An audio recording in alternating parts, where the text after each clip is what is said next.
good afternoon to you all. I'm Sekobe Tamantakul, as just been mentioned. I'm from the Ministry of Industry and Trade. I'm accompanied by Mr. Kartik Pratap, Senior Economist at the Ministry also. We've got, just briefly on the Ministry, we've got two policy units within the Ministry. One is the Economic Unit and one is the Trade Unit. So for the purpose of this presentation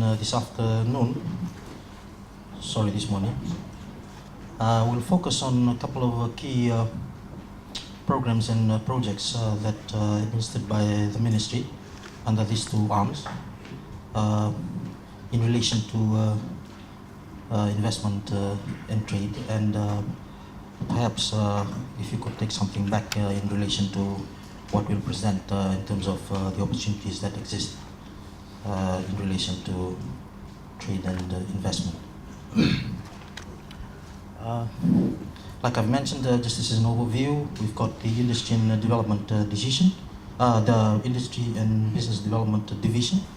The policy arm is the Economic Unit, and we've got the Trade and Investment Division, and the policy responsible for the policy matters related to trade and investment is the Trade Unit. I'll touch briefly on a couple of programs that are administered by the Industry and Business Development Division. First is the industrial zones. We embarked on this way back in the prior to early 90s. We've got one established at Colombo. We're currently working on another one in the north. That is located at Malanga Bay in Sabu. The zone is almost, it's in its final stages of completion. Now what is attractive about these zones is that we've already put the appropriate infrastructure in place in terms of electricity, telecommunications, water supply, and we've also got appropriate power supply connected to the zone. We've got two substations that are already located at that particular zone. We are in the process of finalizing management options in terms of how we'll administer potential investors that would like to set up in that zone. And as you can see on the slide, the added advantage for companies wanting to set up in the zone is you will cut down on your establishment costs. And it's located at Malanga. Probably this morning you might have heard a presentation from the Ministry of Transport and Roads Infrastructure.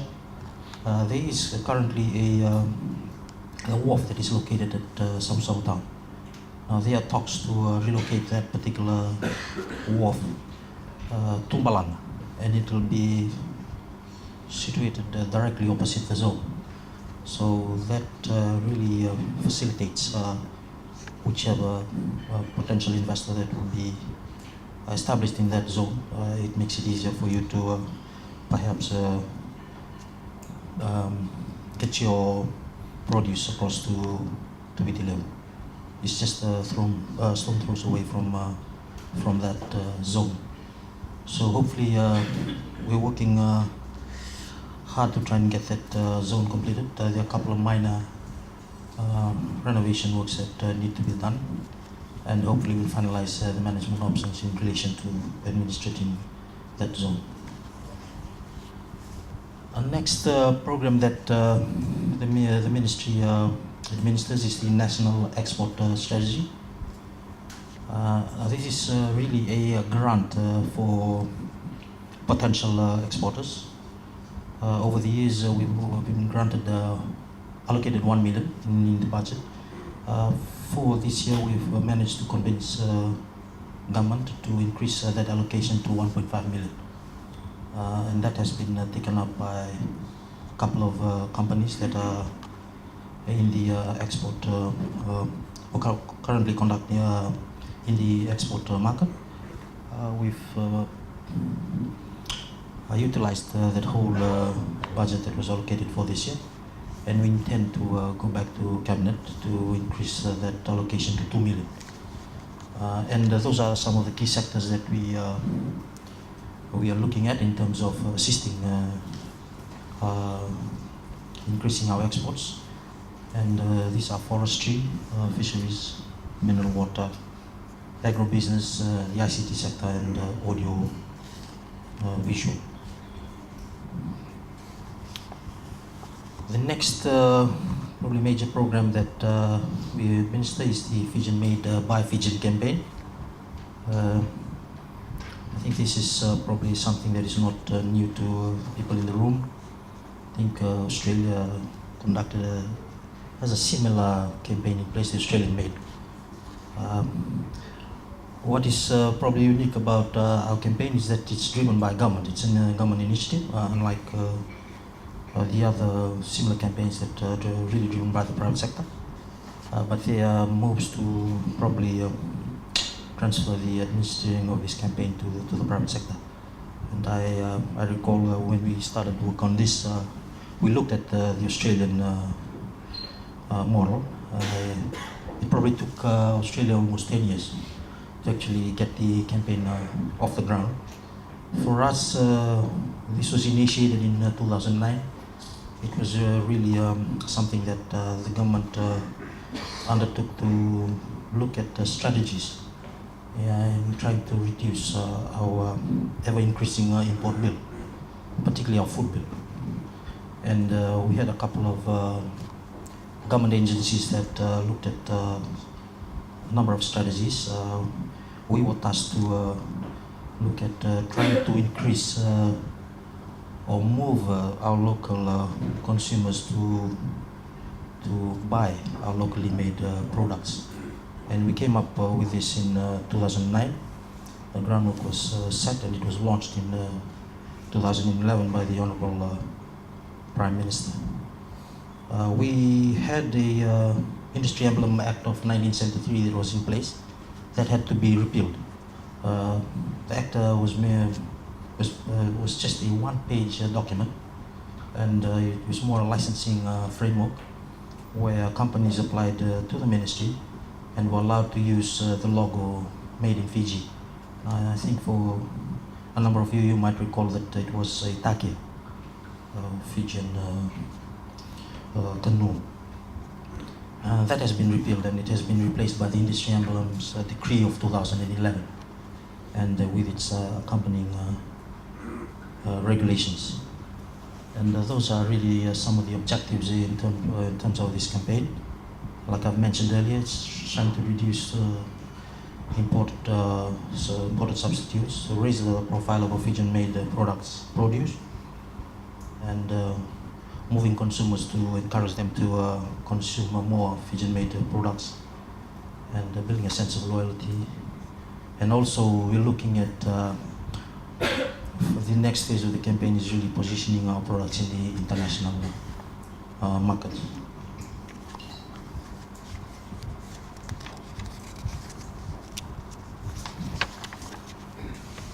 Now, those are just some key statistics with regards to the campaign itself. We've got 8 different emblems.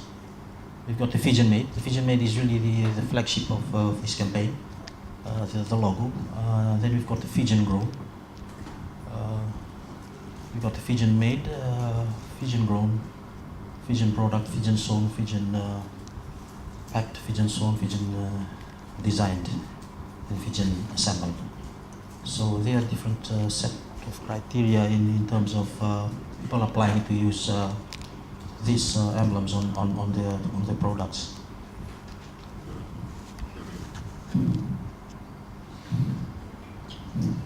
Now this is just one of the campaign brochures that we produce, and in trying to promote the consumption of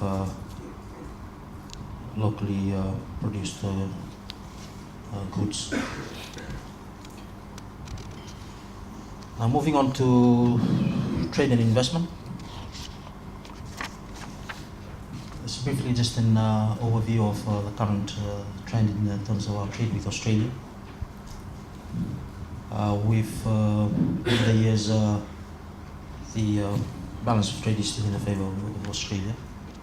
and we are looking to increase our exports, and there are a couple of strategies in place, like I've mentioned earlier. The national export strategy is one, and there are a couple of other programs run by the other ministries that encourage the increase of exports to a traditional market such as Australia. So major commodities traded between Fiji and Australia, our exports to Australia, mainly garments, gold, biscuits, and fresh vegetables and root crops. And those are our major imports into the country from Australia: wheat, petroleum gas, machinery, and fabrics. I'll just briefly touch on a couple of trade agreements that the ministry is involved in. We are a member of the World Trade Organization, just like Australia. And we became a member of the WTO in 1996. I think the latest development on this front is the last ministerial meeting that was held in Bali, where there was agreement on trade facilitation agreement, or the TFA, which was concluded at the recent ministerial meeting in Bali. Now the agreement itself has a couple of provisions to allow member countries to put in place trade facilitation measures that would assist in meeting some of the requirements in terms of customs facilitation and other areas that we could get assistance from in putting these provisions in place. So that is the latest in terms of what is happening at the WTO. In the region itself, we've got the Spartica. Now this is probably relevant to Australia and New Zealand, and we have been benefiting from this agreement in terms of our duty-free access into Australia and New Zealand. I believe this agreement will probably be coming to an end this year, and I think the critical aspect of this is perhaps there are talks of Australia moving to liberalize some of the goods traded in 2020.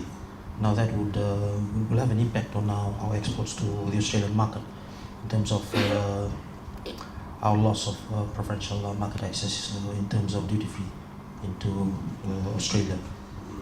And that is something that the ministry with the trade unit is currently looking at options to allow this agreement to be extended. Again, within the region, we've got the Melanesian Spearhead Group Trade Agreement, the MSGTA.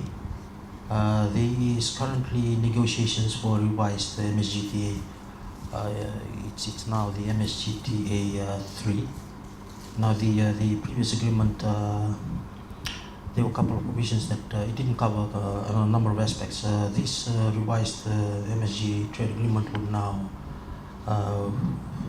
has been discussed and would probably be negotiated to include provisions on investment, services, and also in the area of labor mobility, the movement of natural persons or people moving temporarily within the member countries for employment.